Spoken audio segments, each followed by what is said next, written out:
I'm Wendy Capewell, an experienced counsellor and psychotherapist.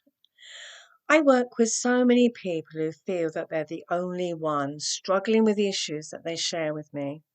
Possibly, like many of you, they feel so alone.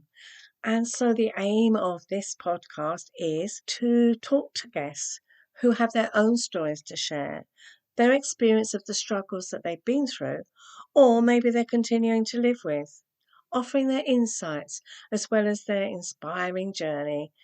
So let me introduce my guest. Janessa is my guest today, and so I'm not going to waste any more time. I mean, she's delightful, and she's got so much to share with us. But I'm going to hand over, Janessa. Please introduce yourself. Hi, Wendy. Thank you so much for having me. So I'm Janessa Finley-Ford, and I am an empowerment coach by day.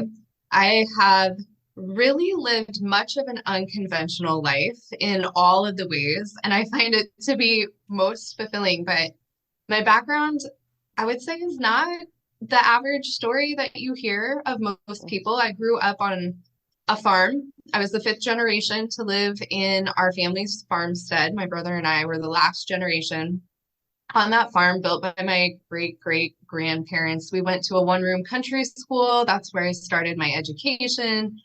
And then I went from the sticks of the country into the prison system was my first job in my career out of college. And then I worked probation, drug court, and for the Department of Homeland Security here in the United States for a total of about 20 years. And so quite the contrast between corn and cows to the prison systems, Absolutely. probation, and supervising felons. Yeah, because I mentioned, yeah, very, very, very different, as you say, living in the sticks but on a farm, and then Yes. into that a very different world. So you wouldn't Yeah. even experience, I imagine, very much of the sharp end of society until you got into the prison system. For sure. We grew up in an area where you could just leave your doors unlocked. Mm. People never, like, crime wasn't really a thing. So very, very opposing lifestyles and cultures in many ways. And along the way, I felt that pull, that draw for more. And I've always loved just helping people. Even within the system, I felt like I was helping people with the jobs that I did have. I started in the prison and I was even on the tactical team for a little while, but I didn't stay there really long. And then when I went into probation and drug court, really helping people with underlying addiction issues. And I just I wanted more impact. I knew I had more within me and I didn't know what that more looked like, but through a series of unexpected events, I was led into this world of energy psychology and I became a practitioner and a coach. And so while I was working for the Department of Homeland Security, I was able to also, in addition, start a business. And so I coached and did that for many, many years until I transitioned into coaching all the time. That's one transition, one Yeah. big transition. And what was that like moving through those different um, career changes, being involved in those situations? Because, yeah, what did it feel like for you? It was really a coming home of my to myself, honestly. Having started with prison and probation, and with probation, I had some unusual experiences you wouldn't necessarily have as well. I served a no-knock search warrant with ATF, and I've worked with a confidential human source with the FBI. Some situations where we're serving one warrant, we thought we were shot at on the street, and you're so programmed to not respond. You're so tactical and you're so strategic, and you can't get caught up in the trauma of whatever may be happening. You're just calculated. And as I became more of a human and less of a calculated, programmed person, truly all of it was just following my nudges. Like I explained, even getting into energy psychology was just some random, suggestion of someone I knew, like, hey, you might be interested in going to this course before I went to the actual training. I had a couple people interested in experiencing it, and I hadn't even trained in it yet. And they're like, no, no, it's fine. It's fine. I trust you, whatever. And they had amazing results from it. And so then I realized there's something more here than meets the eye. And I just kept very disciplined, like the criminal justice trained you to be, but I was very disciplined in following that intuition and those nudges and where the breadcrumbs of life was leading me, and coming home to myself is truly is no greater way of explaining the pivots and transitions from where I began in my career to where I am now. Yeah, that's some huge change. As you say, you were very tactical and disciplined and trained not to get involved. And then I think with what you're doing now, yeah, you're involved. It's so different. We are, because I'm a counselor and psychotherapist, and therefore although I always say I'm not going to get on that muddy path with you, I need to get as close as I can without being in the mud. But it is, we are very much, our emotions are so involved in it. We can't get away from that.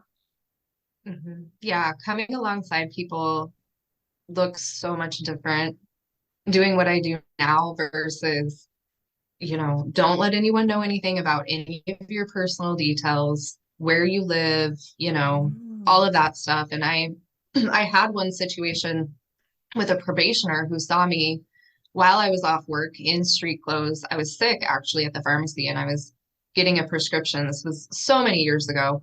And they walked up behind me, and then when they violated probation, they threatened me because they said, I know where you live. I'm going to send someone over there. I saw you, at the pharmacy, and I have your personal information, which who knows if that was true or just, threats. But it truly is a whole different world of relationships and getting to be so real with people and to do the raw and the real of life. And I freaking love that because it was not a part of who I could be or how I could connect with people for so long through my career.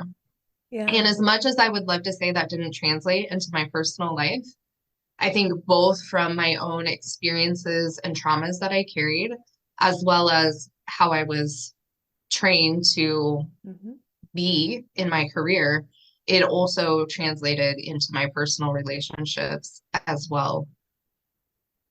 So everything's so much more fulfilling. Of course, this is why I focus on relationships and allowing other people to discover their own, relationships that are supportive and fulfilling and everything their heart desires. We feel, I meet so many people who believe sacrifice is a partnerships, and it's just a thought process and a belief system I would love to implode because I don't believe that it truly has to be sacrifice. We have choices. Tell me more about that. Well, when we're standing in our own power and we make a choice, our choice has there's causes and effect, right? Like there's effect to our choices. There's naturally occurring consequences, if you'd like to use that terminology. But there doesn't have to be sacrifice. In so many relationships, and this is outside of interpersonal relationships, this is our relationship with time, with money, like relationships by and large. We fall into an either or mindset. We can either have this or we can have that. And that paints the illusion of sacrifice.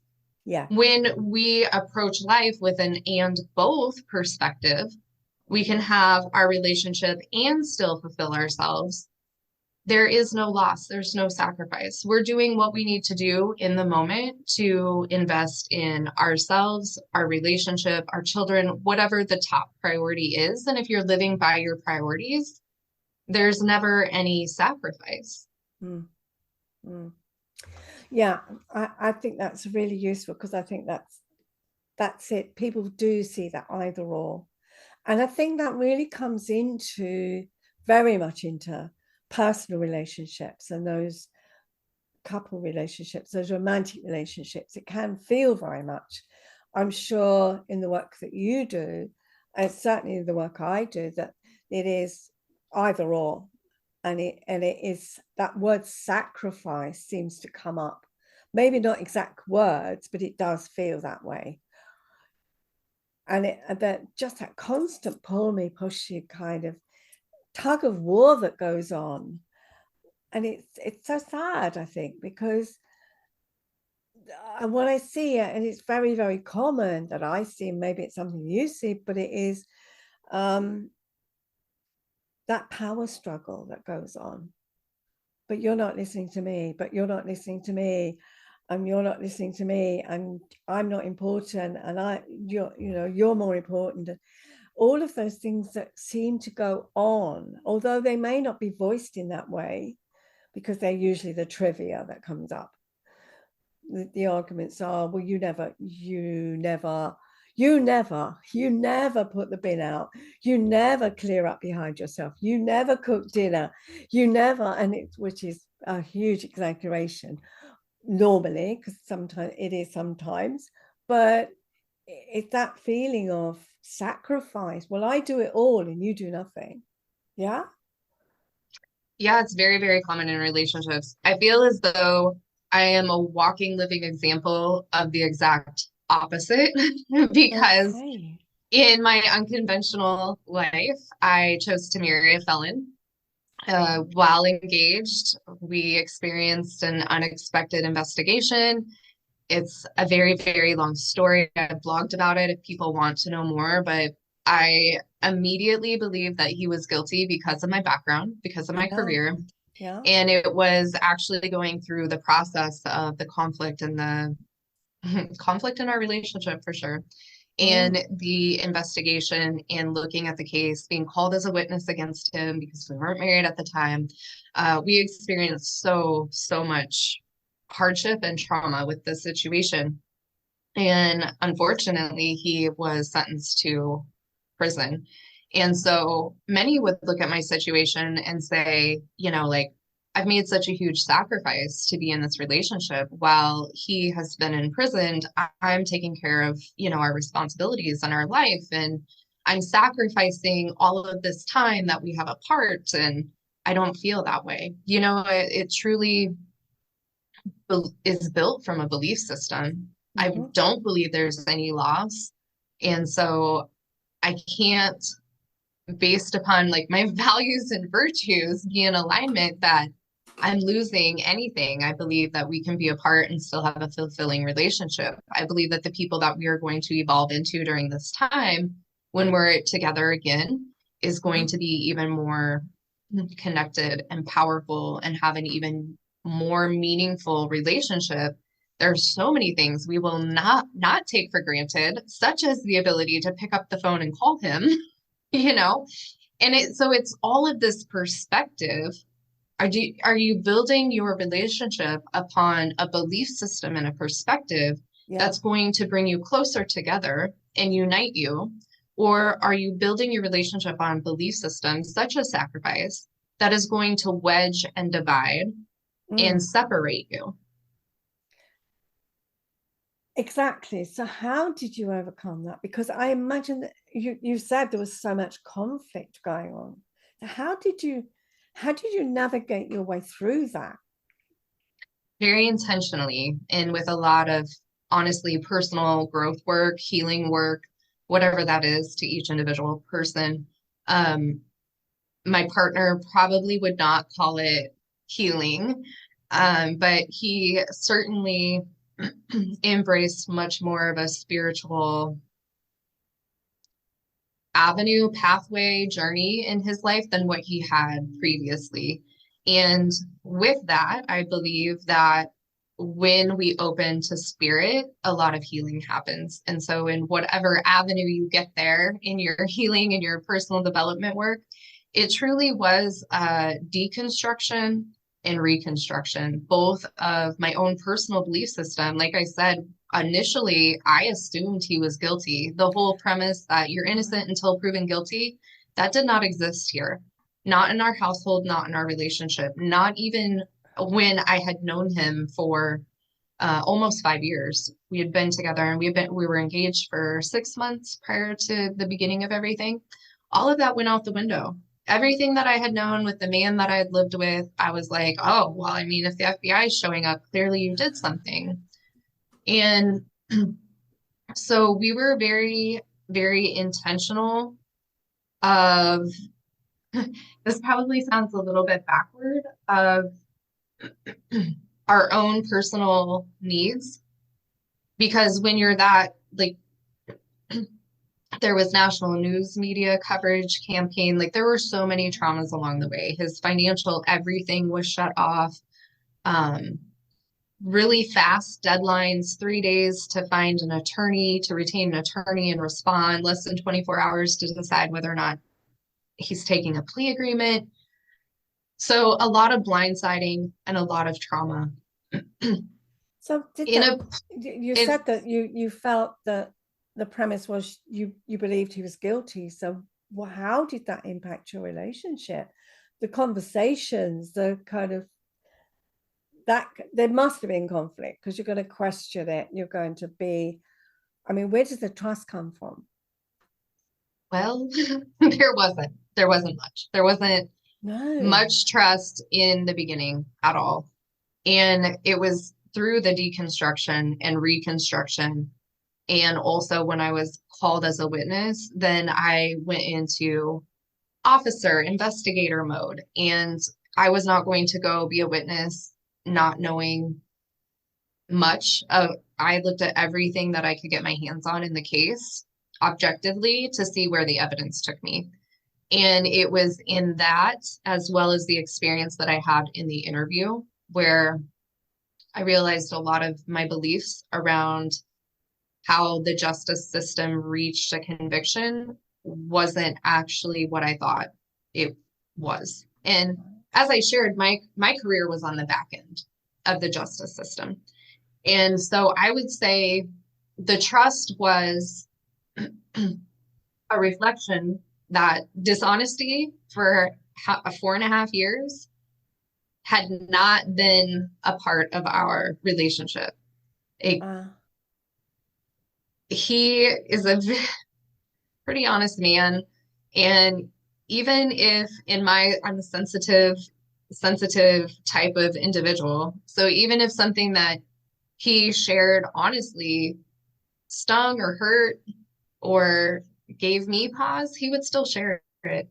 And so there was that seed of trust in reflecting over the past history. This is the behavior I saw that got us to here.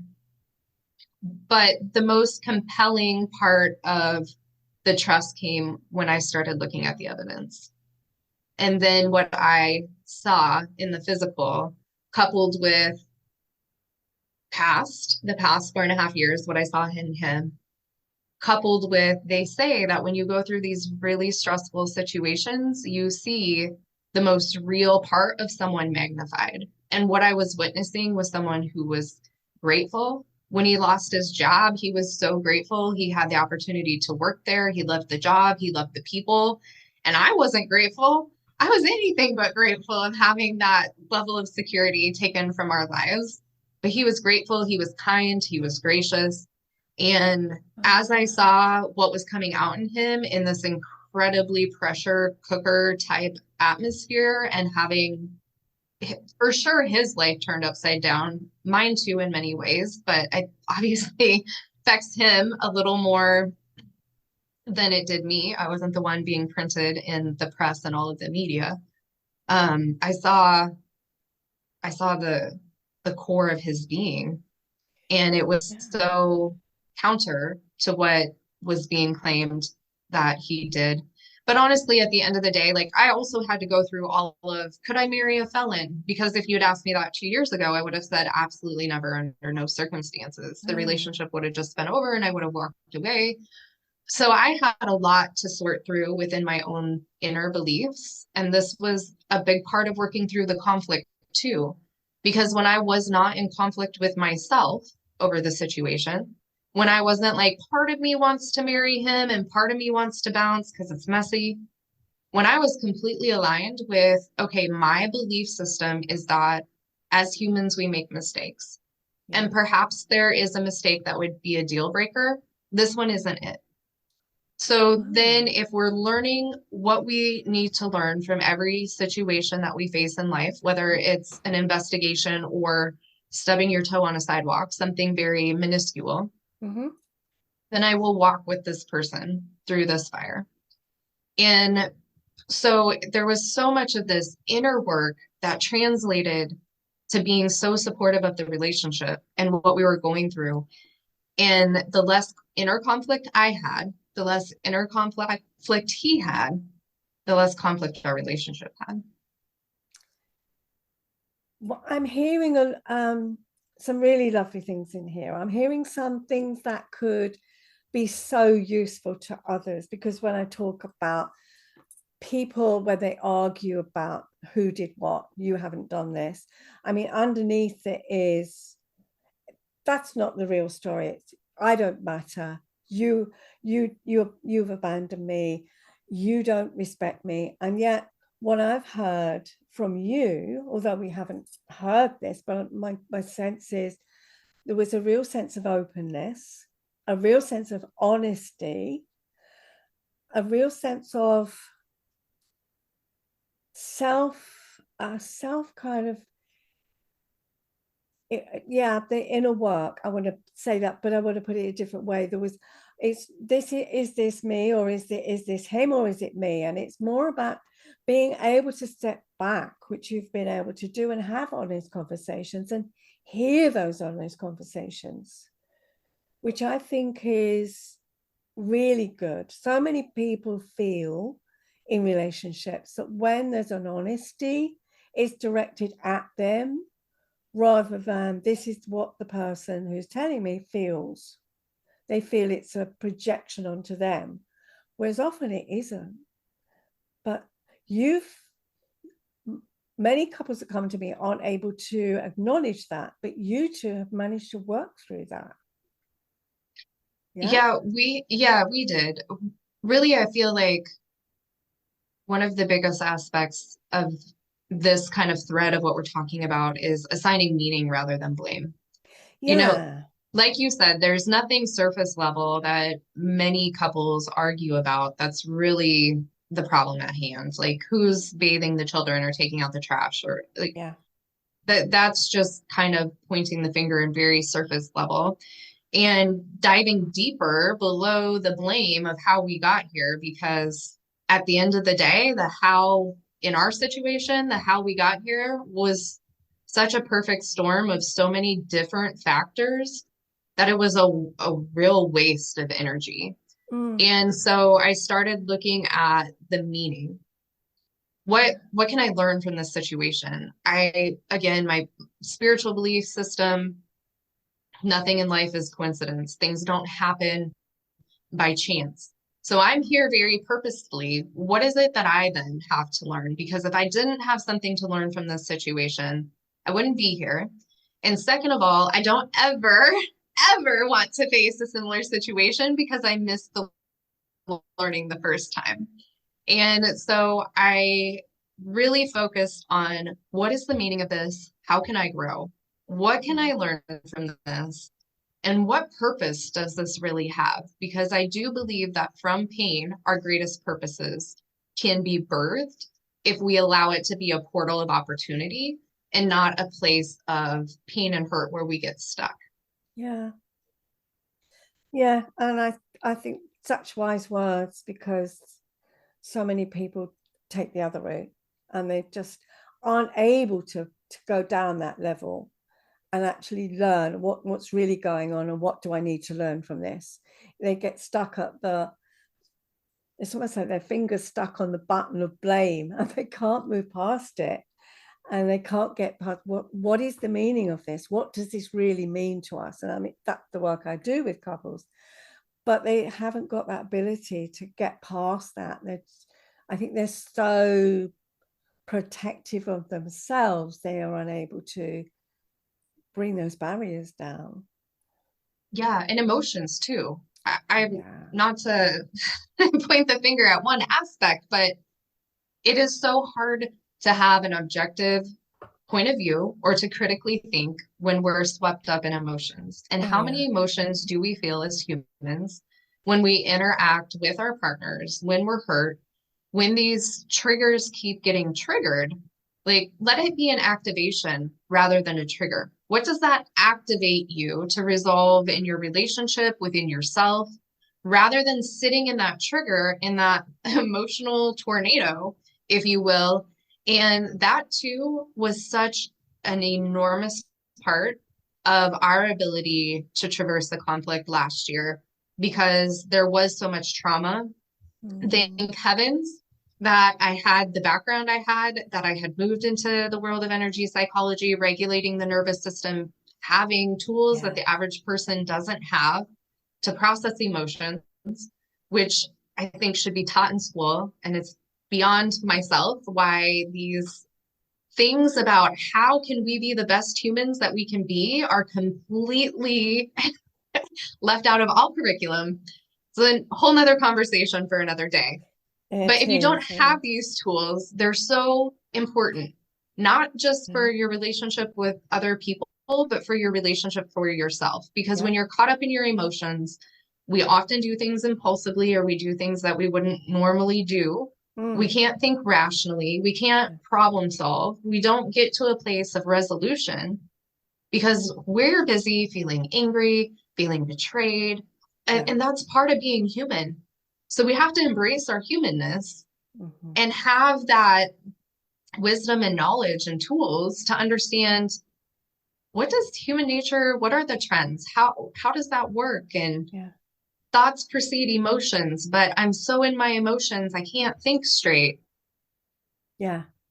And you're so right. That is it. When our nervous system is dysregulated, we can't think rationally. There's no way. And that's what, when, as you say, we just kind of go for it, and or we're triggered and it's bleh, and we react in the same way that we did when we were very young and triggered. So yeah, it's very much that, and that learning that is so important.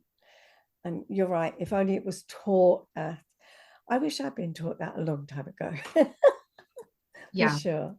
that is exactly how I felt when it came into my world. I'm like, where has this been all my life? But better now than never. Absolutely. Yeah. What is one thing that you would like the audience to take away? I mean, you've offered so much already, but is there one thing that you could suggest that people take with them? I think my biggest hope from people hearing even a tidbit of my story is understanding that relationships are the greatest opportunity for our own personal development, for our own healing, for our own growth. Like I said earlier, like whatever that is to every person. I feel like relationships get a bad reputation and they have, the connotation that it's a ball and chain, it ties you down, you're going to be scarred for life, you carry the hurt and pain, yada, yada, yada. Like so many really unsupportive belief systems get wrapped up in our relationships from a cultural place, from an environmental place, from people observing what their parents or grandparents or aunts and uncles demonstrated in relationships. And that used to be my story too, if I'm being honest. I was married at 21, divorced at 22, and it took me almost 2 decades to remarry.